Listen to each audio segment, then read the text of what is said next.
नमस्ते विद्यार्थी मित्रों।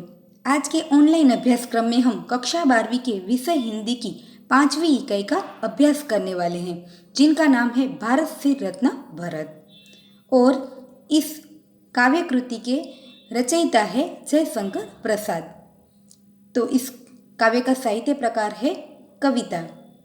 काव्य की समझूती से पहले हम कवि का परिचय देखें तो छायावाद के प्रमुख कवि जयशंकर प्रसाद का जन्म काशी यानी वाराणसी के एक सुप्रतिष्ठित वैश्य सुधनी साहू के परिवार में हुआ था।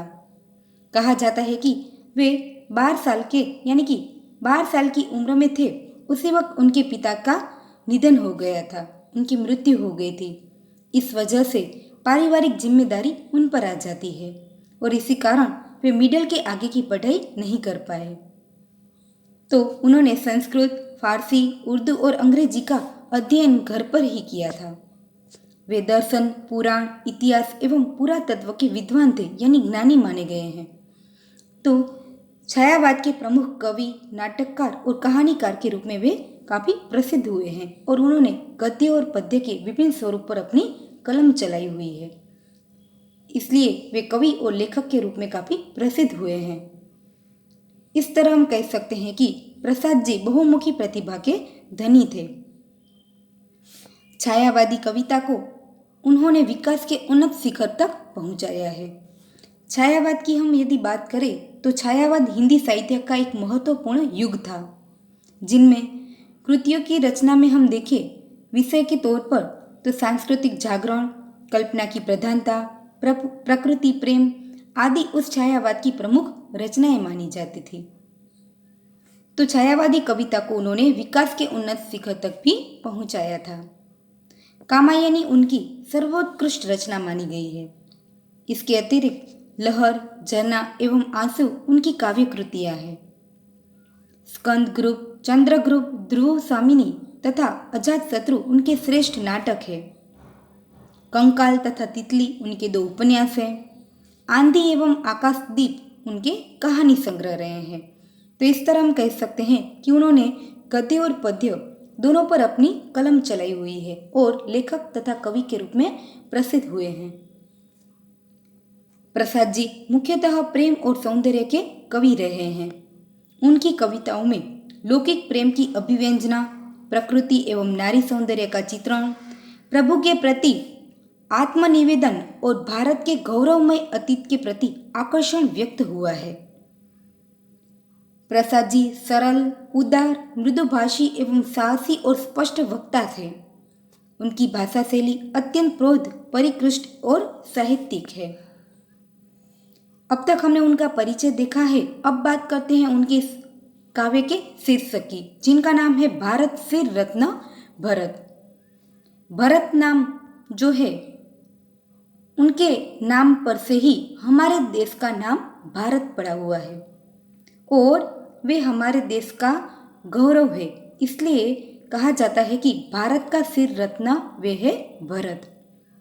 हम यहाँ बात करें तो प्रस्तुत कविता चित्राधार से ली गई है।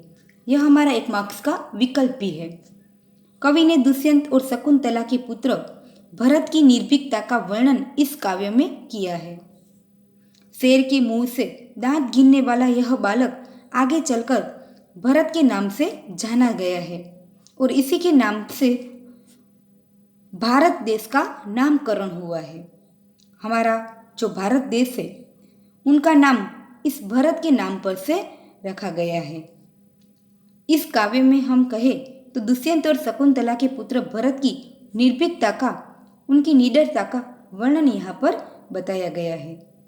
वे बचपन से ही साहसी और वीर था।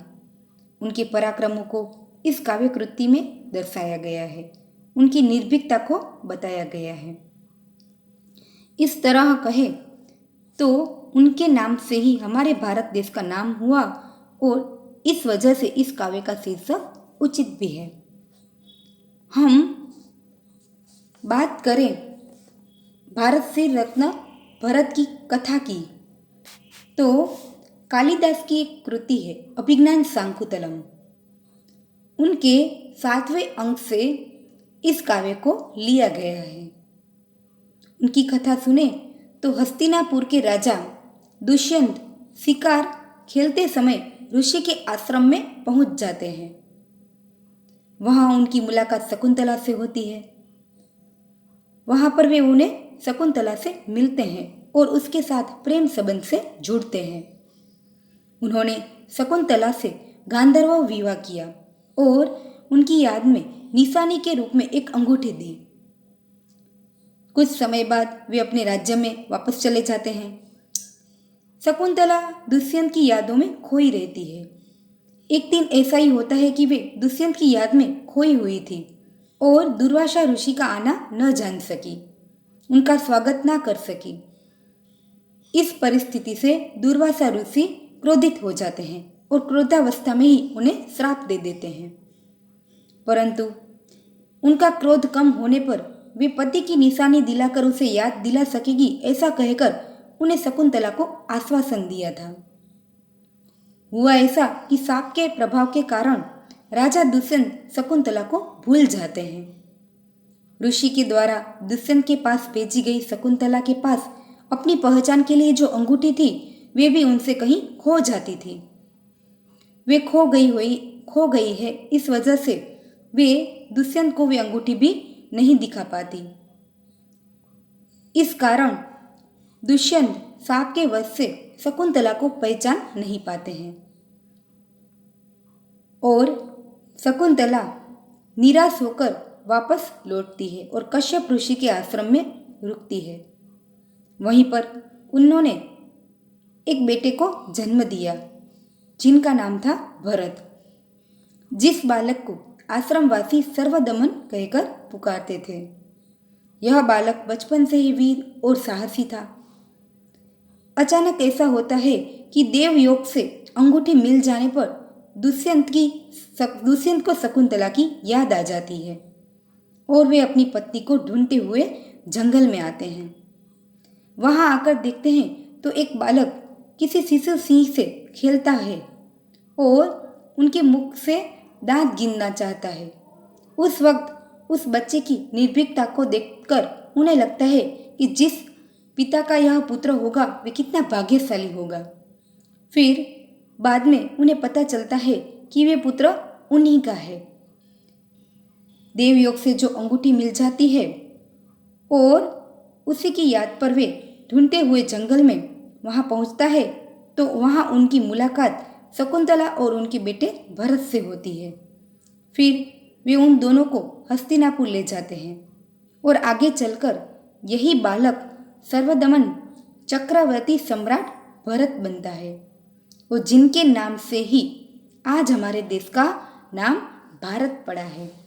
कहा जाता है कि इसी वीर बालक ने अपने भुज बल से सबसे पहले भारत में अपने साम्राज्य की स्थापना की थी और इसी के नाम से ही हमारे देश का नाम भारत रखा गया था। तो यही वे वीर और तेजस्वी बालक है जिनकी कथा, जिनका परिचय इस काव्य में कवि ने कराया है। शुरुआत में हम देखें तो यहाँ तक हमने भरत की कथा को सुना। अब देखते हैं कि वह भारत का सिर रत्न किस तरह है। उनका परिचय देते हुए ही शुरुआत में हम देखते हैं तो यह रचना एक कथात्मक कविता के रूप में है। काव्य में भरत के गर्व का परिचय प्राप्त होता है और कथा में शुरुआत में देखें तो ऋषियों का रम्य विशाल आश्रम नजर आता है और वहीं पर एक सुंदर बालक शिशु सिंह के बालक के साथ निर्भीक होकर खेलता हुआ नजर आ रहा है। उन्हें देखकर कवि भावपूर्ण शैली में कहते हैं कि आहा, खेलता कौन यहाँ शिशु सिंह से। उन्होंने काव्य की शुरुआत में ही लिखा है भावपूर्ण शैली में कि आहा, खेलता कौन यहाँ शिशु सिंह से। इस सुंदर, हम कहें तो विशाल आश्रम में एक छोटे शिशु के सिंह, जिनके साथ यह कौन निर्भीक बालक है जो खेल रहा है। आर्य वृंद के सुंदर सुखमय भाग्यशाह शिशु सिंह के साथ खेलने वाला यह बालक कैसा दिख रहा है तो वृंद यानी समूह। आर्यों के वृंद का सुंदर सुखमय जीवन यापन करने वाला वह दिख रहा है। इस बात से ही कवि शंका या तो संकेत कर लेते हैं कि यह बालक कोई साधारण बालक नहीं है, परंतु आर्य वृंद को सुखमय बनाने वाला एक निर्भीक बालक है। यदि वे छोटे शिशु सिंह के साथ खेल रहा है तो यह कोई सामान्य बालक तो हो ही नहीं सकता है। उनके वर्तनों से वे तो बिल्कुल निर्भीक दिख रहा है और कह सकते हैं कि वे आर्यों के वृंद का सुंदर और सुखमय जीवन यापन करने वाला नजर आ रहा है। आगे वे कहते हैं, कहता है उसको लेकर निज गोद में। कवि ने कहा कि वह क्या कर रहा है, उस छोटे शिशु सिंह को अपनी गोद में, निज यानी अपनी गोद में लेकर कहता है कि खोल खोल मुख सिंह बाल, मैं देखकर गिन लूंगा तेरे दांतों को। भले देखूं तो वे कैसे कुटिल कठोर हैं। वह बच्चा क्या कर रहा है, उस शिशु सिंह के बच्चे को अपनी गोद में लेकर कह रहा है कि हे सिंह के बच्चे, तू अपना मुंह खोल, मैं तुम्हारे मुंह में देखकर तुम्हारे दांतों को गिन लूंगा। जरा देख तो लो कि तुम्हारे दांत कितने कुटिल और सख्त है। आगे वे कहता है कि देख वीर बालक के इस औद्यत्य को, औद्यत्य यानी धृष्टता। जब सिंह ने देखा कि कोई एक छोटा बालक निर्भीक होकर उनके बच्चे के मुख को खोलकर उनके दांत गिन रहा है, उन्हें परेशान कर रहा है, इस दृश्य को देखकर सिंहनी क्रोधित हो जाती है और वे तुरंत उस बच्चे के पास आकर उससे अपने बच्चे को छुड़वाने का प्रयत्न करती है। तब वे वहां आकर देखती है कि वीर बालक के इस औद्यत्य को लगी गरजने भरी सिंहनी क्रोध से। वे वहां आकर उस छोटे बालक के हाथ से अपने बच्चे को छुड़ाने के कई प्रयत्न करती है, उन पर चिल्लाती है, क्रोध दिखाती है, परंतु इस बहादुर बालक की दृष्टता के सामने वे कुछ नहीं कर पाती है। वे उनकी दुष्टता को देखकर गुस्से भरी हुई सिंहनी दहाड़ने भी लगती है। गरजना यानी वे दहाड़ने लगती है। उनके इस दहाड़ने पर बालक और गुस्सा हो जाता है और उनको दहाड़ते हुए देखकर बालक भरत ने गुस्से से उन्हें कहा, क्या कहा, तो वे उन्हें कहता है छड़ी तानकर। जब उसने देखा कि सिंहनी उन पर गरज रही है यानी कि दहाड़ रही है, तब वे भी क्रोधित होकर उन्हें कहता है छड़ी तानकर। बोला बालक रोष से, रोष यानी क्रोध से, बाधा देगी क्रीड़ा में, तू कभी मार खाएगी। क्रीड़ा यानी खेल। यदि तू मेरी क्रीड़ा में बाधाएं देगी तो कभी न कभी मार खाएगी और तुझे दूंगा नहीं इस बच्चे को। चली जा, अरे भाग जा, यहां से तू चली जा। वह छोटा बालक सिंहनी के सामने क्रोध से अपने मन की बात कहता है, यदि तू मेरे इस खेल में खलल डालेगी तो तू कभी मार खाएगी, फिर मैं तुम्हारे इस बच्चे को तुम्हें कभी नहीं दूंगा। बालक ने उससे डांटते हुए कहा कि जा, भाग जा, जल्दी से यहाँ से तू चली जा। बालक भरत सिंह के बच्चे को अपनी गोद में लेता है और मुंह खोलने के लिए कहता है। वह उससे कहता है कि मैं तेरे दांत गिनूंगा और देखूंगा वे कितने कुटिल और कठोर है। इस तरह वे उस शिशु सिंह के बच्चे के साथ प्रेम से खेल रहा था। उनको खेलते हुए देख जब सिंहनी को ऐसा लगा कि वह तो मेरे बच्चे को परेशान कर रहा है, तब वह आकर वहां गरजने लगती है और उनके इस व्यवहार से बच्चा और क्रोधित हो जाता है और उन्हें वहां से भाग जाने के लिए कहता है और कहता है कि तू मेरी क्रीड़ा में, मेरे खेल में यदि बाधा डालेगी तो मैं तुझे मारूंगा और यह तुम्हारा बच्चा भी तुम्हें नहीं दूंगा, और उसे वहां से चले जाने के लिए कहता है। यहाँ कवि ने उसकी निर्भीकता का वर्णन हमारे सामने किया है। वे कहते हैं कि यह निर्भीक बालक कोई सामान्य बालक नहीं है। तो क्या आप जानते हैं कि वह कौन है? उन्होंने आगे कहा कि आहा, कौन यह वीर बाल निर्भीक है? क्या आप जानते हैं कि यह वीर और निर्भीक बालक कौन है? कहो भला भारतवासी हो जानते? कवि ने यहाँ भारतवासियों से प्रश्न किया है कि क्या यह वीर और निर्भीक बालक का परिचय आपको है? आप उनको जानते हैं? उनके बारे में आपने कभी कोशिश की है जानने की? एक तौर से जो कवि है वे भारतवासियों को कहते हैं कि आप भारत में रहते हैं तो इस वीर और निर्भीक बालक का परिचय होना बहुत ही आवश्यक बात है। यदि आप उनके बारे में नहीं जानते तो उनकी कथा सुनिए, उनके बारे में जानिए कि आखिर यह वीर और निर्भीक बालक कौन है। यहाँ तक उन्होंने उनका परिचय दिलाया कि वह कैसा निर्भीक बालक था जो एक छोटे शिशु सिंह के साथ खेलता है। जब उस शिशु सिंह की माँ यानी सिंहनी उनके सामने आकर गरजने लगती है तो उन्हें उनका भी कोई भय नहीं है और वे क्रोधित होकर उन्हें वहाँ से भाग जाने के लिए भी कहते हैं, जिसके वर्तन में उनकी निर्भीकता हमारे सामने आती है और हमें पता चलता है कि वह कोई सामान्य बालक नहीं है। इसीलिए कवि भारतवासियों से प्रश्न करते हैं कि क्या आप इस वीर और निर्भीक बालक के बारे में जानते हैं? यदि नहीं जानते तो उनके बारे में जानना बहुत ही जरूरी है। आगे वे बताते हैं उनके बारे में कि यही भरत वह बालक है। कौन है वो? यही भरत वह बालक है जिस नाम से भारत संज्ञा पड़ी इस वीर भूमि की। हमारे भारत देश की जो वीर भूमि है, वीर धरती है, उनका नाम यानी उनकी संज्ञा भारत किस वजह से पड़ी हुई है?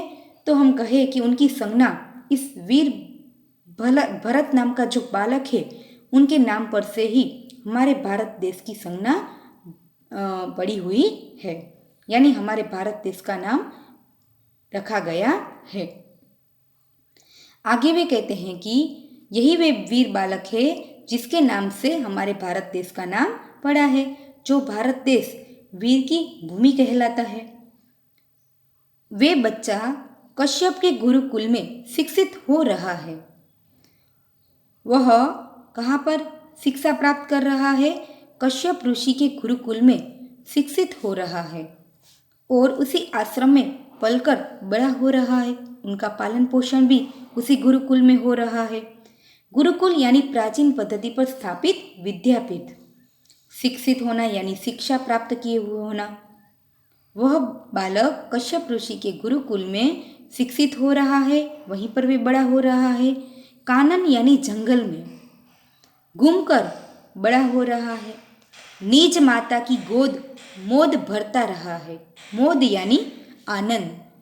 शकुंतला के लिए यहाँ मोद भरने के लिए उनके पुत्र के अलावा और कोई नहीं है। वे उनके पराक्रमों को देखकर उनके साथ हंसी खुशी में समय बिताकर आनंदित होती रहती है। तो कहते हैं कि कवि ने कहा कि वे कश्यप ऋषि के गुरुकुल में शिक्षित हो रहा है, उसी आश्रम में पलकर बड़ा हो रहा है, जंगलों में घूमता रहता है और अपनी माता की गोद में उन्हें आनंदित करता रहता है। जो पति से थी बिछुड़ गई दुर्दैवश। दुर्दैवश यानी नसीब के भाग्य से वे कभी खराब नसीब के भाग्य से वे अपने पति से बिछुड़ गई थी। उस पति की वजह से वे इस कश्यप ऋषि के आश्रम में थी और वहां पर वे अपने बच्चे का पालन कर रही है। आगे उन्होंने कहा कि जंगल के शिशु सिंह कभी सहचर रहे। जो बालक है भरत, वह किसके साथ खेलता है? उनके सहचर यानी मित्र कौन है, साथी कौन है? तो कवि बताते हैं कि जंगल के शिशु सिंह सभी उनके सहचर रहे हैं। रहा घूमता हो निर्भीक प्रवीण यह, वह हमेशा जंगल में उस वन में किस तरह घूमता रहता है? निर्भीक। प्रवीण यानी होशियार, चतुर। निर्भीक और चतुर रहकर वन में घूमता रहता है और उस वन के जितने भी प्राणी हैं वे उनके बच्चे उनके मित्र हैं। सभी जंगल के सिंह शिशु सिंह के बच्चे यानी कि सिंह के बच्चे उनके सहचर हैं और वे जंगल में निर्भीक होकर घूमता रहता है। जिसने अपने बलशाली यानी शक्तिशाली भुजदंड से यानी भुजाओं से भारत का साम्राज्य प्रथम स्थापित किया। साम्राज्य यानी सार्वभौम सत्ता, वही वीर यह बालक है दुष्यंत का। उन्होंने कहा कि यह बालक वीर बालक कौन है, तो जिन्होंने अपनी बलशाली भुजाओं से भारत का साम्राज्य प्रथम स्थापित किया था, और वे वीर बालक दुष्यंत का पुत्र है। यह बालक कश्यप ऋषि के विद्यापीठ में शिक्षा पा रहा है। यह इसी आश्रम में पलकर और वन में घूमकर अपनी माँ को खुशियाँ प्रदान करता है। वह माँ जो दुर्भाग्यवश अपने पति से बिछुड़ गई थी, उनके दुख को दूर कर रहा है। जंगल के सिंहों के सभी बच्चे इस बालक के साथ ही रहे हैं। यह महान वीर बालक यहाँ निडर होकर हमेशा घूमता रहता है। इस वीर बालक ने अपने भुज बल से सबसे पहले भारत के साम्राज्य की स्थापना की, और यह महाराजा दुष्यंत का वीर श्रेष्ठ बालक है जो हमेशा निर्भीक रहता है। और भारत का सिर रत्न भरत उनका शुभ नाम है। जो हमारे देश भारत के माथे का मुकुट है और उसका नाम भरत है, और वे भी कैसा नाम है, शुभ नाम भरत है। हम कहें तो हमारे देश के मुकुट के समान उनका नाम है, उनका गौरव है। इसलिए कह सकते हैं कि भारत सिर रत्न भरत। इस वीर बालक के नाम पर से ही हमारे भारत देश का नाम पड़ा हुआ है। तो यहाँ पर इस वीर बालक का परिचय अब हमने देखा है। विद्यार्थी मित्रों, पूरी काव्य में हम देखें तो कवि ने एक ऐसे वीर बालक का परिचय कराया है, और जिनके माता पिता दुष्यंत और शकुंतला है। वह कश्यप ऋषि के आश्रम में निर्भीक होकर खेलता रहता है, घूमता रहता है, वहाँ शिक्षित हो रहा है, और उस वन के सभी प्राणी के बच्चे उनके सहचर रहे हैं। शिशु सिंह उनके सहचर रहे हैं। वे हमेशा उनके साथ खेलता रहता है। उन्होंने अपनी शक्ति के बल पर ही भारत का प्रथम साम्राज्य स्थापित किया था, और इसी वजह से उनके नाम पर से हमारे भारत देश का नाम रखा है। पूरी काव्य का परिचय हमने यहाँ पर देखा है। इस पूरी काव्य के आधारित आपको एक सविस्तर प्रश्न पूछा जाता है कि बालक भरत की निर्भीकता का वर्णन अपने शब्दों में कीजिए। तो आप क्या करेंगे, पूरी काव्य के आधारित उनका वर्णन लिखेंगे। यहाँ पूरी काव्य समाप्त होती है। इस काव्य के स्वाध्याय और प्रश्नों के उत्तर आप अपनी नोटबुक में लिखेंगे। नमस्ते, थैंक यू।